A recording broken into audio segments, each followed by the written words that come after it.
Hey everyone, and welcome back. Let me show you how to build a knowledge base in Intercom.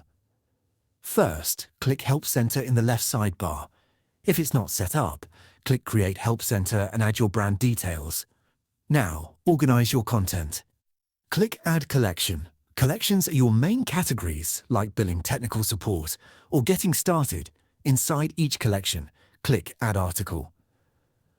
Write a clear title and use short paragraphs, numbered steps, and screenshots. Add keywords so customers find articles easily when searching. Set visibility.